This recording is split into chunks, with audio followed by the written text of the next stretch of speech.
नमस्कार, yes news महाराष्ट्रामध्ये आपल्या सर्वांचे स्वागत। ऊर्जा दरबारातून योजनांचा आढावा, पालकमंत्री प्रकाश आंबेडकर यांची उपस्थिती।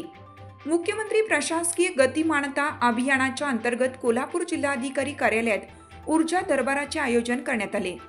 या कार्यक्रमाचा उद्देश ऊर्जा क्षेत्रातील विविध योजना अधिक प्रभावीपणे राबवण्यासाठी आवश्यक मार्गदर्शन मिळवणे आणि त्याची अंमलबजावणी सुलभ करणे हा होता।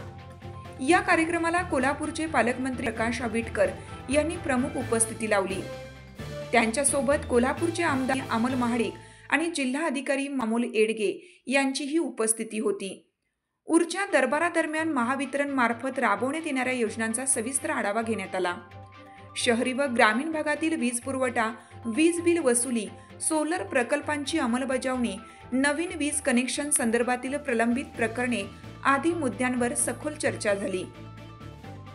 महावितरण मंडळ कार्यालय कोल्हापूरतर्फे विविध योजनांची माहिती सादर करण्यात आली। यामध्ये कृषी पंप, वीज जोडणी, सौर ऊर्जा प्रकल्प, स्मार्ट मीटर बसवणे तसेच ग्राहक सेवा केंद्राच्या माध्यमातून तक्रार निवारणाची कार्यप्रणाली यांचा समावेश होता। पालकमंत्री प्रकाश आंबेडकर यांनी अधिकाऱ्यांना स्थानिक गरजांचा विचार करून योजना अधिक प्रभावीपणे राबवण्याच्या सूचना दिल्या। कार्यक्रमाच्या शेवटी नागरिकांच्या प्रतिनिधींनी आपल्या मागण्या व अडचणी मांडल्या। प्रशासनाने यावर सकारात्मक प्रतिसाद देत पुढील उपाययोजना करण्याचे आश्वासन दिलं। कोल्हापूर जिल्हा प्रतिनिधी सचिन लोंडे।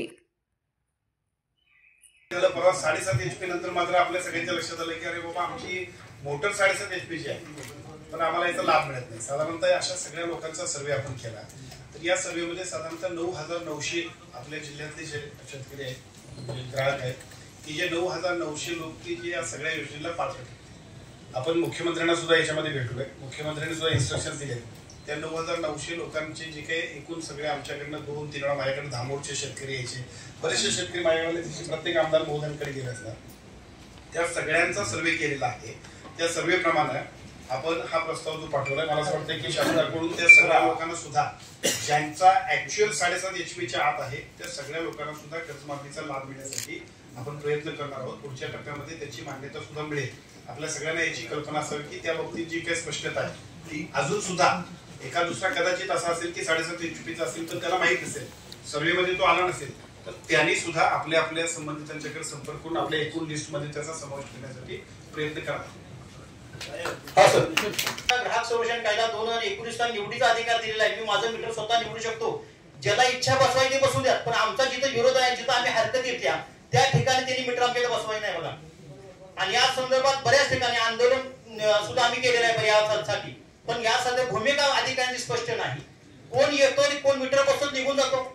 आणि इलेक्ट्रिसिटी ऍक्ट 2003 च्या कायद्यामध्ये तरतूद आहे ना, 47(5) मध्ये तरतूद आहे की कोणताही कर्मचारी विदाउट नेमप्लेट आमच्या खाजगी जागेत प्रवेश करता येत नाही। ही कंपनी एजन्सी कोणतरी येतात, कोणतरी मीटर बसवून जातात, त्यापासून घराच्या सुरक्षितता निर्माण झालेली आहे। माझ्या आई बहिणींच्या संदर्भातला विषय निर्माण झालेला सिक्युरिटी संदर्भातला, त्याची कुठेही नोंद नाही त्या कर्मचाऱ्यांची।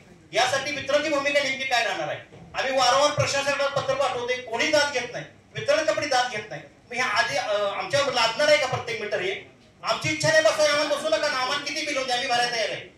जिथे इच्छा तिथं बसवा, पण ज्याचा विरोध आहे ना त्या ठिकाणी बसवायचं नाही। हा भूमिका आहे। ग्राहक कल्याण फाउंडेशनचा जिल्हाध्यक्ष म्हणून बोलतोय, नाहीतर आम्ही त्यासाठी निश्चित भारतीय राज्य गट जिल्हा अधिकाराचा वापर करू आणि आम्ही त्या ठिकाणी निश्चितपणे आंदोलन करू।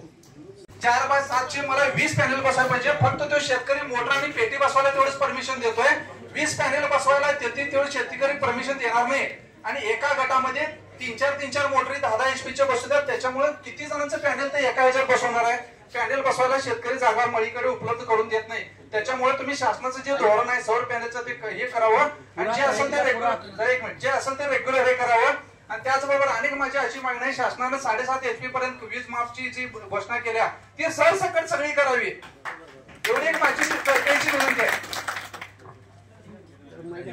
7 HP चा परवाना आहे, 7.5 HP चा परवाना आहे, मात्र लाईट बिलावर MSEB कडून 8 HP चा उल्लेख आहे। त्यामुळे आम्हाला योजनेचा लाभ मिळेना।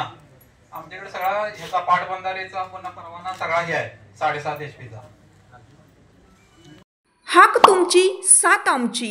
यस न्यूज महाराष्ट्र चॅनलला लाईक करा व सबस्क्राईब करायला विसरू नका।